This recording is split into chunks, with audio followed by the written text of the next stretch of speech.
कक्षा 10 NCERT गणित प्रश्नावली 11.1 प्रश्न संख्या 5। त्रिज्या 10 सेंटीमीटर वाले एक वृत्त की कोई जीवा केंद्र पर एक समकोण अंतरित करती है।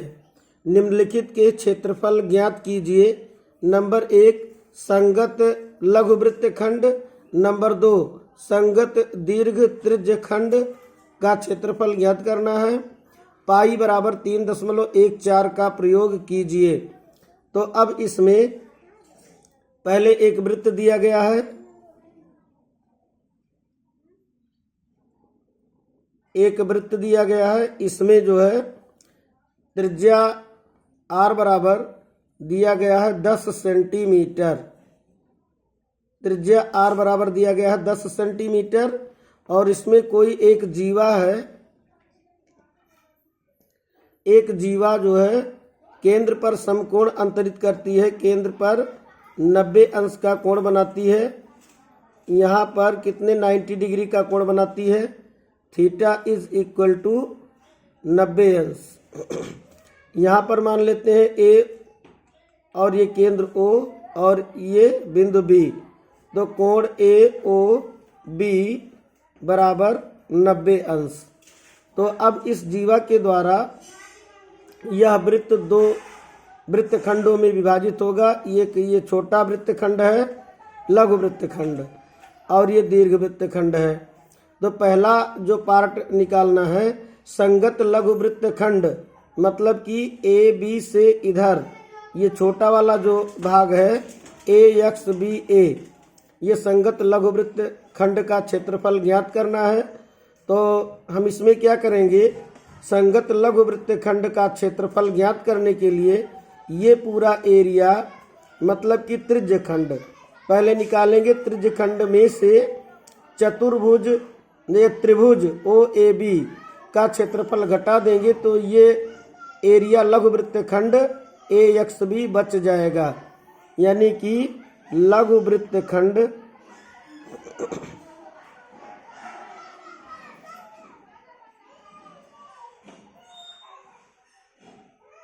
लघु वृत्तखंड AXBA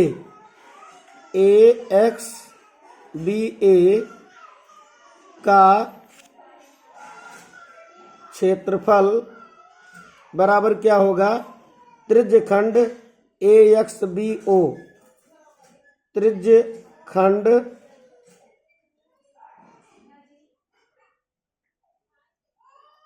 ये पूरा एरिया निकालेंगे पहले AXBOA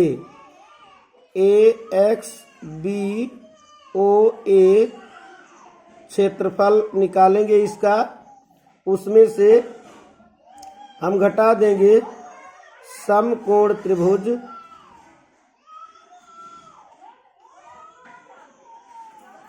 समकोण त्रिभुज ABO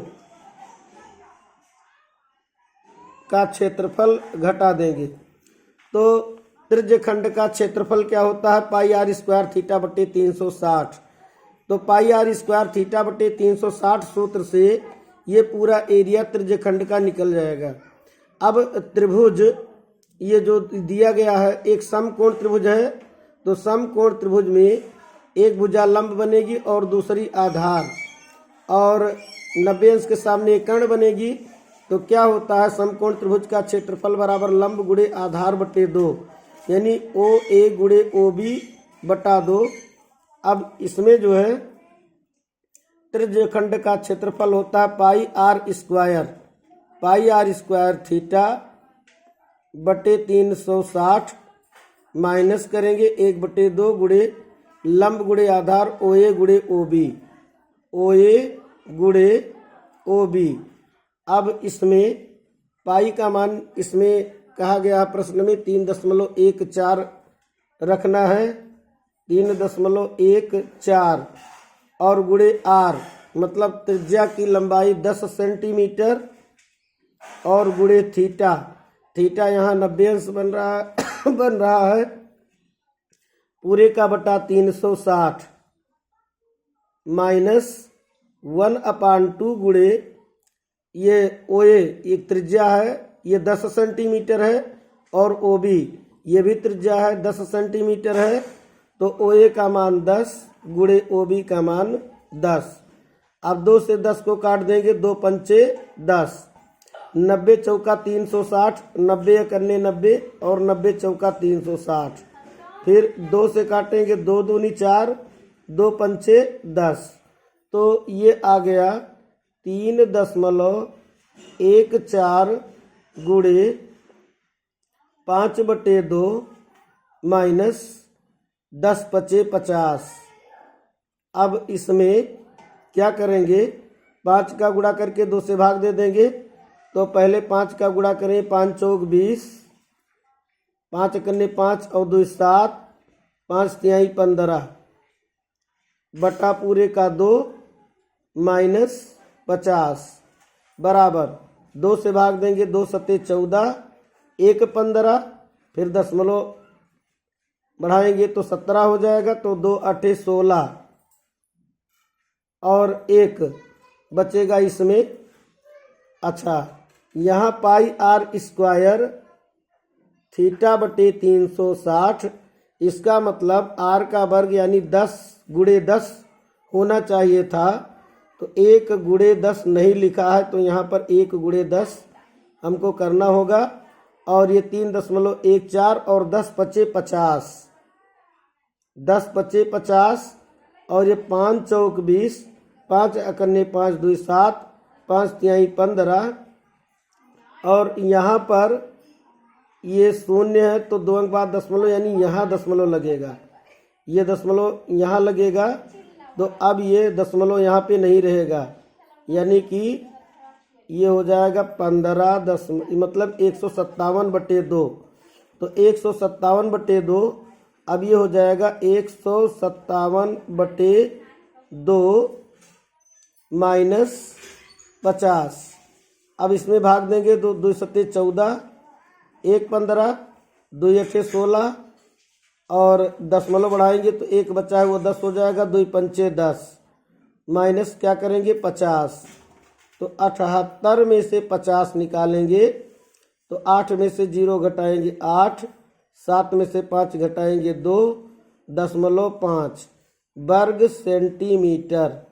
ये वर्ग सेंटीमीटर, ये पहले भाग का क्षेत्रफल संगत लघु वृत्त खंड का क्षेत्रफल आया है। अब हमको संगत दीर्घ वृत्त का क्षेत्रफल निकालना है, तो संगत दीर्घ वृत्त का क्षेत्रफल निकालने के लिए पूरे वृत्त के क्षेत्रफल से जो त्रिज्य खंड का क्षेत्रफल आया है उसे हम घटा देंगे, तो दीर्घ त्रिज्य खंड का क्षेत्रफल आ जाएगा। तो संगत दीर्घ, दूसरा पार्ट, संगत दीर्घ त्रिज्य खंड का क्षेत्रफल,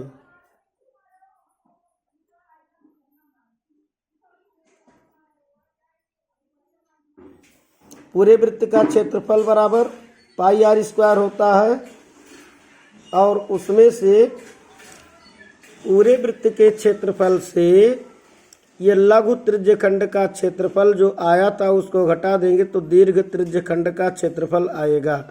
तो लघु त्रिज्य खंड का क्षेत्रफल हमने पहले निकाला है, कितना आया था 157/2, ये त्रिज्य खंड का क्षेत्रफल आया था 157/2, और यहाँ पे पाई का मान कितना है 3.14 रखना है, और आर के स्थान पर 10 रखेंगे, तो 10 गुणे 10 माइनस ये 2 से भाग देंगे, तो ये 2 सत्ते 14, 1 बचेगा 17, 2 8 16, 2 सत्ते 14 और 2 8 16, तो 16 घटेगा 1 बचेगा, दशमलव बढ़ाएंगे 10, 2 पंचे 10। अब इसमें 10 2 100, 100 का गुणा जब इसमें करेंगे 3.14 में, तो ये आ जाएगा 314.00। 100 का गुणा करेंगे, 10 2 100 का गुणा करेंगे तो 2 अंक बाद दशमलव लगेगा, 0.00, उसमें से 78.5 घटाएंगे तो क्या आएगा 314.00 में से 78.5 घटाएंगे तो पीछे जीरो बढ़ा देंगे तो ये जीरो एक उधार लेंगे, 10 में से 5 घटाएंगे 5 और यहाँ बचा 3, एक उधार लेंगे, 13 में से 8 घटाएंगे 5 और मतलब यहाँ पर 13 में से 8 घटाएंगे 5 और यहाँ जीरो बचा, एक उधार चला गया, एक उधार लेंगे, 10 में से 7 घटाएंगे 3 और यहाँ कितना बचा हुआ 2, 235.5 ये आ जाएगा 235.50 वर्ग सेंटीमीटर। तो ये दूसरे भाग का आंसर आ गया, ये दूसरे भाग का आंसर आया और ये पहले भाग का आंसर है। तो इस प्रश्न में दिया गया है ये दोनों अलग अलग, ये 235.5 ये दूसरे भाग का क्षेत्रफल और पहले भाग का क्षेत्रफल 28.5। तो अब इस प्रश्न को पुनः देखते हैं। त्रिज्या 10 सेंटीमीटर वाले एक वृत्त की कोई जीवा केंद्र पर एक समकोण अंतरित करती है, निम्नलिखित के क्षेत्रफल ज्ञात कीजिए। पहला है संगत लघु वृत्त खंड का क्षेत्रफल, दूसरा है संगत दीर्घ त्रिज्य खंड का क्षेत्रफल, पाई बराबर 3.14 का प्रयोग करना है। तो यहाँ पर हमने वृत्त बनाया और जीवा जो दी गई है जीवा ए बी, ये कितने अंश का 90 अंश का कोण बनाती है। हमको लघु वृत्त खंड का क्षेत्रफल निकालना है। तो लघु वृत्त खंड का क्षेत्रफल बराबर त्रिज्य खंड का लघु त्रिज्य खंड का क्षेत्रफल माइनस त्रिभुज का क्षेत्रफल। तो लघु त्रिज्य खंड का क्षेत्रफल पाई आर स्क्वायर थीटा बटे 360 माइनस करेंगे और 1/2 गुणे त्रिभुज का क्षेत्रफल 1/2 गुणे लंब गुणे आधार मतलब ओ ए गुणे ओ बी। तो पाई का मान 3.14 गुणे आर का वर्ग, आर कितना है 10, तो 10 का वर्ग करेंगे तो 10 गुणे 10 और थीटा का मान 90 बटा 360 और माइनस 1/2 ओ ए का मान 10 गुणे ओ बी का मान 10, 2 पंचे 10, 10 पचे 50। तो इसमें कितना आएगा 90 चौका 360। अब ये 4 कटेगा, 2 दूनी 4 और 2 पंचे 10 और यहाँ पे 10 का 5 में गुणा 10 पचे 50 और ये बटा 2 बचा हुआ है 3.14 माइनस 50। अब क्या करेंगे 5 चौक 20 करे 0 और 5 अकन्ने 5 और 2 7, 5 तिहाई 15 और 1 0 इसका, तो 2 अंकों बाद दशमलव पूरे का बटा 2 माइनस में 50। अब जो है 157 बटा कितना 2 और माइनस 50। अब 157 में 2 से भाग देंगे तो 78.5 फिर माइनस 50। तो अब ये जो है पूर्णांक है तो इस पूर्णांक से घटेगा दशमलव वाला, ऐसे उतार लेंगे। 8 में से 0 घटाएंगे 8, 7 में से 5 घटाएंगे 2 तो 28.0 या 50 को हम लिख सकते हैं 50.0, 50.0। तब क्या करेंगे 5 में से 0 घटाएंगे 5, 8 में से 0 घटाएंगे 8, 7 में से 5 घटाएंगे 2, तो 28.5 वर्ग सेंटीमीटर ये आ गया। पहला जो इसने पूछा था संगत लघु त्रिज्य खंड वृत्त खंड का क्षेत्रफल, तो लघु वृत्त खंड का क्षेत्रफल कितना आया 28.5 वर्ग सेंटीमीटर। अब संगत दीर्घ त्रिज्य खंड का क्षेत्रफल निकालने के लिए, दीर्घ खंड का क्षेत्रफल ये ऊपर वाला हिस्सा है और नीचे त्रिज्य खंड का क्षेत्रफल हमने निकाल लिया है। तो पूरे वृत्त के एरिया से ये त्रिज्य खंड का एरिया घटाएंगे तो दीर्घ त्रिज्य खंड का क्षेत्रफल, ये जो दूसरा पार्ट इसमें पूछा गया है संगत दीर्घ त्रिज्य खंड का, ये वाला मान आएगा। तो पहले पूरे वृत्त का क्षेत्रफल में से ये संगत लघु त्रिज्य खंड का क्षेत्रफल घटाएंगे तो पूरा वृत्त का एरिया जो बनेगा, वृत्त का क्षेत्रफल का सूत्र होता है पाई आर स्क्वायर माइनस ये लघु त्रिज्य खंड का क्षेत्रफल 157/2 हमने निकाला है। आर का मान रखेंगे 10 तो ये 10 गुणे 10 यानी 100 का गुणा 3.14 में करेंगे तो 314.00 आएगा और 157 में 2 से भाग देंगे 78.5। तो 314.00 में से 78.50 घटेगा तो 235.50 आएगा, 235.50 वर्ग सेंटीमीटर ये आ जाएगा। यानी दूसरे भाग का क्षेत्रफल इसमें आ जाएगा जो इसने पूछ रखा है।